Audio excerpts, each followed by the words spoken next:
ایک مرتبہ حافظ جمال الدین نقشبندی کے بارگاہ میں حاضر ہوئے جن کو پوری دنیا حضرت جمال الاولیاء کے نام سے جانتی اور پہچانتی ہے۔ امام صاحب حاضر ہوئے اور عرض کرنے لگے، حضور امسال بڑا گڑبڑ ہو گیا ہے۔ جمال الاولیاء نے فرمایا آخر کیا ہو گیا؟ امام صاحب کہتے ہیں حضرت آج شعبان المعظم کی 29ویں تاریخ ہے، میں نے پورا شہر ڈھونڈ لیا، پورا علاقہ ڈھونڈ لیا، مگر کہیں حافظ قرآن نہیں مل رہا ہے، تراویح کی نماز کیسے ہوگی؟ یہ اس وقت کی بات ہے جب حافظ قرآن بہت کم پایا جاتا ہے، ابھی تو ماشاءاللہ ہر گھر میں حافظ قرآن پایا جاتا ہے۔ تو حضرت جمال الاولیاء نے فرمایا مولانا ایسا کرو، فجر کی نماز کے بعد مسجد کے دروازے پہ کھڑے ہو جانا، جو سب سے پہلے وہ راستے سے گزرے اسے پکڑ کر میرے پاس لے آنا۔ امام صاحب نے فجر کی نماز ادا کی، مسجد کے سامنے کھڑے ہو گئے تو کیا دیکھتے ہیں کہ تھوڑی دیر کے بعد ایک پنڈت جی آ رہے ہیں، ان کا صبح صبح کام رہتا ہے۔ تو مولانا دیکھ کر مسکرائے، کہا پنڈت جی کہ چلو تمہیں جمال الاولیاء نے بلایا ہے۔ پنڈت جی حیران ہو گئے، میں پنڈت وہ کہاں ولی، میں تو جمال الاولیاء کو دیکھا بھی نہیں، صرف نام سنا ہوں۔ اچھا بلائے ہیں تو چلوں گا، پہلے تھوڑی دیر کریا کرم کر لوں تب چلوں۔ مولانا نے غصے سے کہا پہلے وہاں چلو، بعد میں کریا کرم کرنا۔ مولانا نے پنڈت کو پکڑ کر جمال الاولیاء کے بارگاہ میں لے آئے۔ جمال الاولیاء دیکھ کر مسکرائے اور کہے آ گئے پنڈت جی؟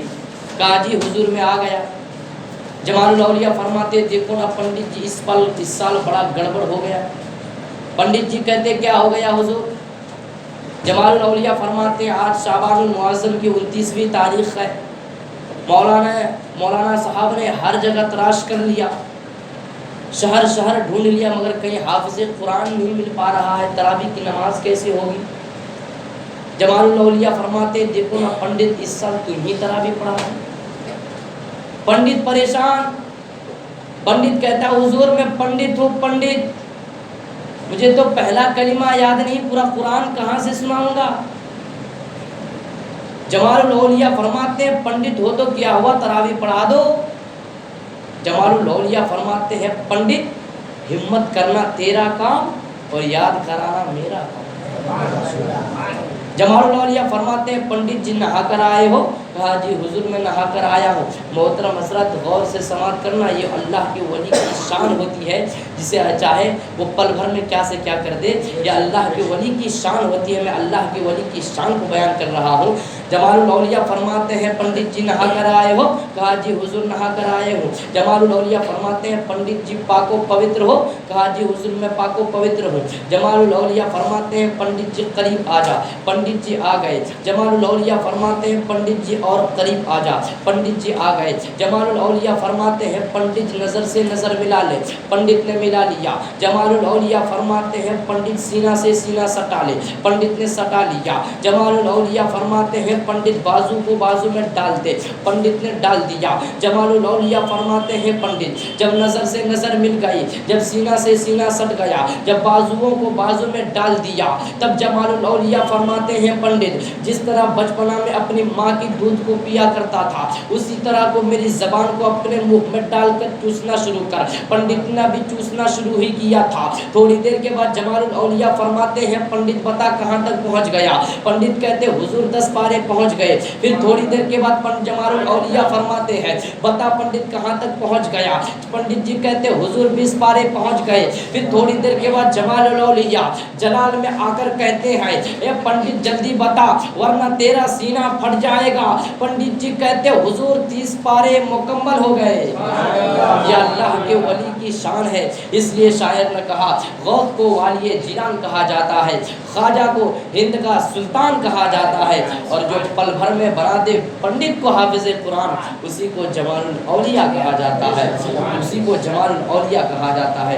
محترم حضرات ایک ایگزامپل دے دوں آپ کو، کیا آپ دیکھیں حافظ قرآن تو بہت ہوتے ہیں ماشاءاللہ، آپ کے مالونی میں مرکزی ادارہ دارالعلوم فیضان اعلیٰ حضرت ہے، وہاں پہ آپ کسی دن جائیں، کسی اسٹاف سے آپ پوچھیں کہ حضرت آپ کے مدرسے میں بچے حافظ قرآن بنتے ہیں؟ آپ کے بچے کو ایک بچے کو حافظ قرآن بننے میں کتنا وقت لگتا ہے؟ تو وہاں کے ٹیچر کہیں گے، وہاں کی اسٹاف کہیں گے آپ کو کہ اگر اچھا ذہن کا رہا، اگر بچے اچھے ذہن کے رہے تو 3 سال، اگر اس سے اچھا ذہن کا رہا تو 2.5 سال، اور کسی کا دماغ زیادہ فسٹ رہا تو 6 ماہ۔ لیکن یاد رکھو، جس نے 3 سال میں قرآن حفظ کیا وہ بھی حضرت ہوئے، جس نے 2.5 سال میں قرآن حفظ کیا وہ بھی حضرت ہوئے، جس نے 1 سال میں قرآن حفظ کیا وہ بھی حضرت ہوئے، لیکن جس نے 28 دن میں پورے قرآن کو حفظ کیا وہی اعلیٰ حضرت ہوئے۔ یہ اللہ کے ولی کی شان ہوتی ہے۔ اگر آپ اور ہم پڑھیں تو قرآن کو حفظ کرنے میں 3-4 سال کا وقت لگتا ہے، اور اللہ کے ولی کی شان کیا بتاؤں میں۔ انشاءاللہ وقت ہو چکا ہے، پھر آگے وقت ملا تو اللہ کے ولی کی شان کے بارے میں اور گفتگو ہوگی۔ میں اپنی گفتگو کو یہ بھی ختم کرتا ہوں۔ وما توفیقی الا باللہ وما علینا الا البلاغ۔ السلام علیکم ورحمۃ اللہ تعالی وبرکاتہ۔